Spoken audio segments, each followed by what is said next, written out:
考5年都没考上，太难了。我这个通过率很低的哇，7%-8%。你可以搜一下注册会计师这个证到底有多难考。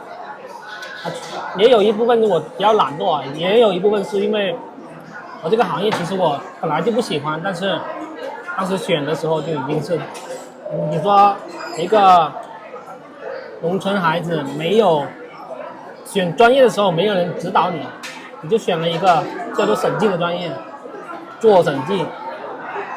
这个工作也不是很喜欢，但是你已经选了一条路想走下去，你再换其他的行业，这个成本不是用时间、金钱能够弥补回来的。36行出状元。哎，我只能说希望深耕出来一个结果。我相信你可以的。你平时不忙的话，有什么消遣娱乐活动吗？打打游戏，看看剧本，然后偶尔就是出去吃东西，就是回佛山比较多。其实我来广州这么久，我都很少去广州玩，我基本有空我就回佛山。我来广州纯粹就为了打工而已，因为我平时加班比较晚，10点下班，我再回广州佛山去的话那就太远了，所以我要住在广州。在佛山有房子，在广州还要租房。在佛山了解的比在广州多很多，因为我从小就在佛山长大，虽然我是肇庆人，但是我从小在佛山长大。就是在佛山那边读书。怎么说呢？小学之前一直在读书，上小学我就回肇庆去了，因为家里没人照顾，只有回去做留守儿童，然后就一步步读过来了嘛。留守儿童很苦的哦。苦啊，只有我爷爷奶奶在，然后干活也要一起干。你说像人家有什么补习那就别想了，我的补习就是种田、种树、种地，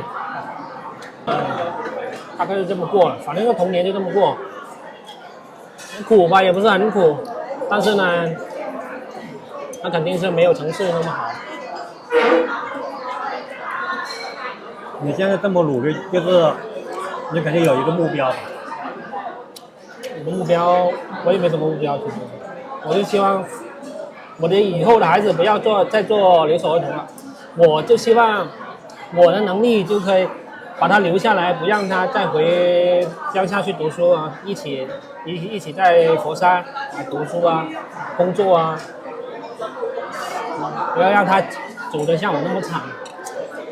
以后就比如说本科选专业的时候我盲目选了，那我也希望以后他读大学的时候有人给他指条明路，而不是像我这样盲目的冲，就是给他制造一个好的环境。就我不希望小孩子走我以前走过的路。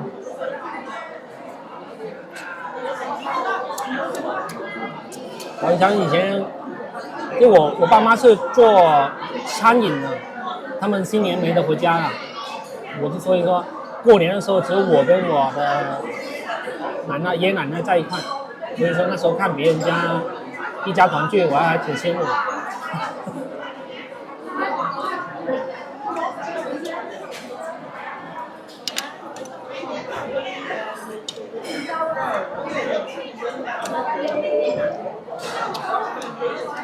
你现在在佛山，那边买了房，每个月月供要多少啊？2000块钱，因为我给的首付比较多。只要2000那么便宜啊？车贷也2000，房贷也2000，那就4000啊。然后租房680，4680，然后呢，装修也欠了一屁股债，这也要还信用卡。所以说我一个月6000块的实收，1000块的剩余都没有。不过我老婆的话，她也会给一起负担，但是她那工资5000多块钱，也不算多吧。所以我们两个还没有孩子的情况下，我们两个过得还算可以，还没有到很辛苦的程度。我突然觉得，为什么现在结婚率啊，这么低的原因呢？压力大，确实，我还没摆酒呢，明年要摆酒，而且又得一笔花费，又得花费，反正那个钱就是这么掐了。不过我们广东的话，彩礼没有那么高啊，这也算是一笔节省了一笔钱。如果你找的老婆是江西的，那就完了，那就完蛋了。我都不知道怎么结婚了，结不成了。而广东人也不是所有人都是有钱人嘛，像我这种就是广东穷人。我父母也经常说，如果不是为了我买个房子，他在现在退休在乡下不得过得多滋润。现在没办法。这个，我们为了买个房子掏空了家底，真的是。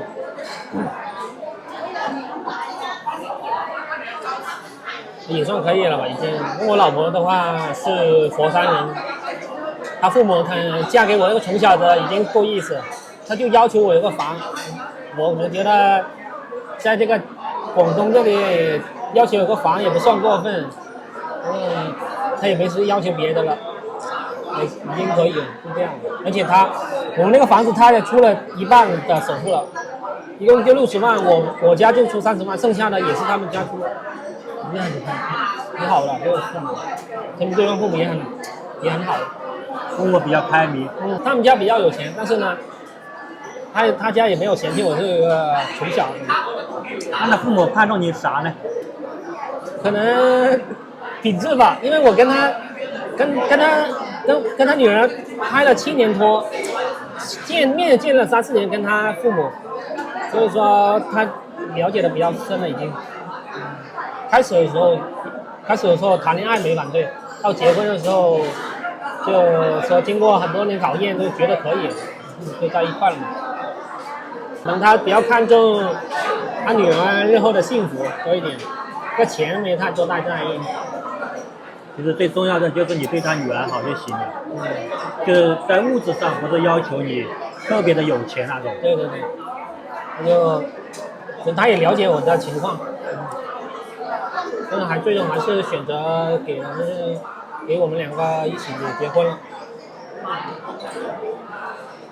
所以说，如果不是娶了个广东的老婆，还是很难搞啊。其他地方如果想要这么高的彩礼那些，还真搞不定。